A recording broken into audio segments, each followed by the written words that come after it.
All of us are feeling sometimes that we have to work, that we need to do certain tasks that are not particularly enjoyable for us. Even if you really like your job, there are often a certain proportion of the tasks that you like and something that you may not be a big fan of. But you need to do it because it's a part of a job. And if the proportion of not enjoyable tasks is getting too big, we feel down, we feel anxious, we feel demotivated, we procrastinate much more. On the other hand, some people just don't like the job that they're doing, that they have to do for a certain reason. We're people and we all want to like what we do. We want to enjoy the activities that we spend optimistically 8 hours of our working days. And for some reason, sometimes it's just not happening. I will start with the good news. There are ways that you can use in order to make your work more enjoyable for yourself. I have 12 years of working experience. I started from the very bottom of the corporate ladder, and I cannot count how many times I was not really happy about the type of the job I do. Even more than that, sometimes things that I used to like for some reason becomes really boring for me, or I just feel an urge to procrastinate without any obvious reason. So I spend a lot of time personally tackling this particular problem. And today I want to share with you my personal tips and tricks that saved me from this working anxiety endless times. Let's go. There are actually 2 ways how you can approach this task of making the work more enjoyable for you. I actually think of it as a matrix where on one of the axes you have an effort and time needed from you. On the other, you define if it's a, let's say, physical solution or non-physical solution, a mental solution. Now let's break down what do we have in each quadrant. And the first one is short-term physical solutions. By that, I mean all the nice tools, both physical and digital, that you can use in order to make your work more enjoyable. For example, you could buy a really nice notebook, fancy pen if you enjoy doing handwritten notes. You can use endless amount of digital platforms that helps you tackling certain tasks. And if the platform is, let's say, fancy enough, if the user experience on the platform is good, you feel much better about the particular task because you add there a certain elements that you enjoy. An interesting tip here is that these tools should not be necessarily directly connected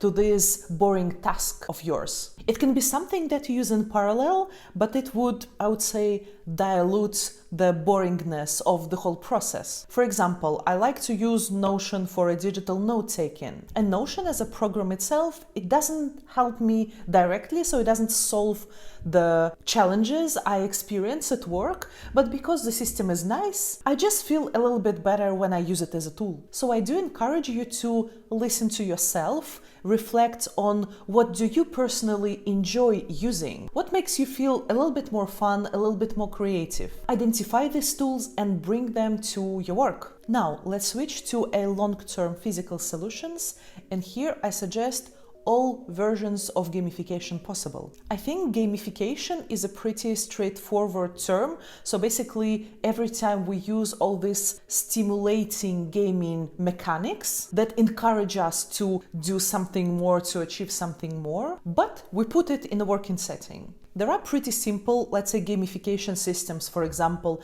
if you have an application where you have all your tasks, and if you finished all of the tasks for the day, you achieve something. But real tailor-made, hardcore, I would say, gamification systems, it takes usually some time to build it for yourself. For example, if you're a student and you need to memorize a lot of information, you need to prepare for your exams, one of the really straightforward ways to use a gamification on your advantage is, for example, you create an Excel spreadsheet where each cell is a topic that you need to go through or memorize. In the beginning, everything is red. When you start learning it, you turn it yellow. And when you're absolutely confident that you know this topic, you turn it green. The element of gamification here is that you really want everything to be green. You want this satisfying picture of all the cells are green. Or, for example, if you're doing a project management at work, you can use task tracking systems suitable for project management. There are endless number of it, and set it up in a way that would encourage you to,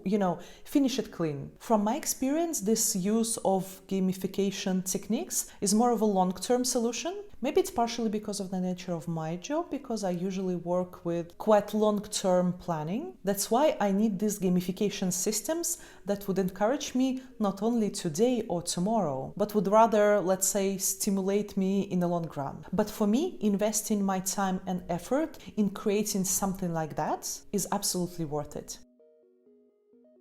Now, let's talk about non-physical ways that you could use in order to make your work more enjoyable. And my go-to short-term solution is to make your work specific. Let me explain what I mean by that. Just imagine you're about to open your laptop and start your working day, and you just don't feel like doing anything. You feel that you have to work instead of you want to work, or for example, you get to work. And what happens often is that in the moments like that, we tend to think about our work as a whole, not something in particular. Now, if you switch from this to thinking about your work as a list of specific tasks, it will actually immediately improve how you feel about your work.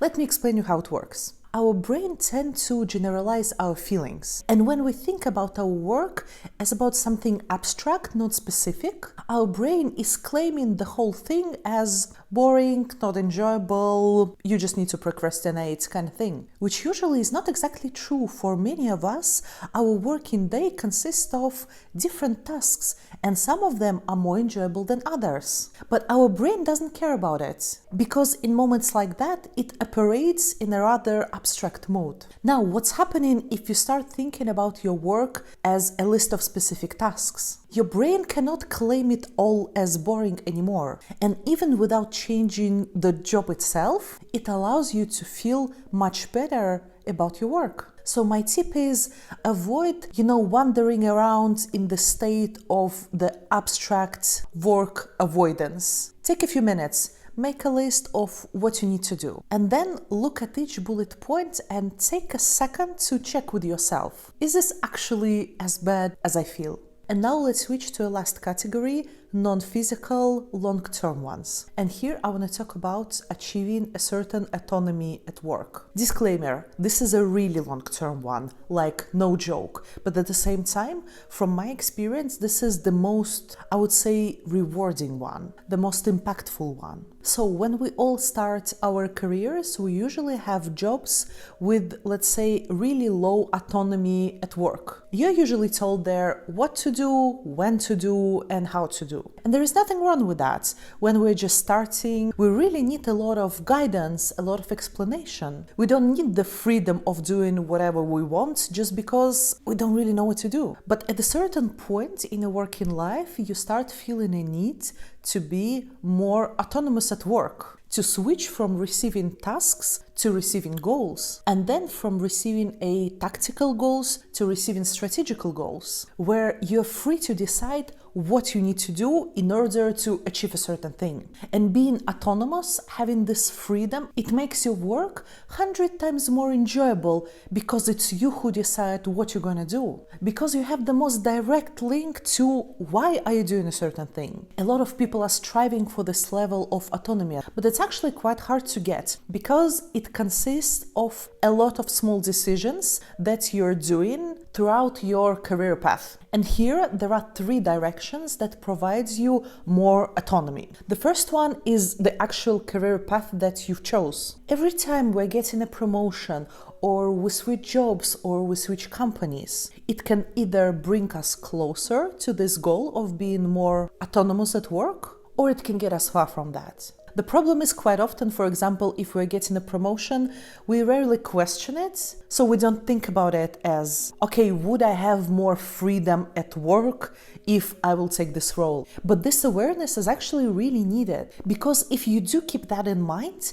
it would actually make every career decision that you're making much more meaningful. And every time, step by step, you will have more and more freedom in your work. The second direction is, I would call it a professional general reputation. For example, if you work in your company for quite some time and you gain the reputation of a reliable professional employee, there is a higher chance that you will get more and more freedom in deciding how to do things. People will reach out for your professional expertise to ask for your advice. All these things are making our work much better. And the third direction is relationship with your manager. Because if you have a mature, trustworthy, respectful relationship with your manager, your level of autonomy can be increased dramatically. Just because your manager trusts you and doesn't need to babysit you or double check every single thing that you do. So in the end, as you can see already, this is a long-term game. This is not a short and quick and dirty solution. But at the same time,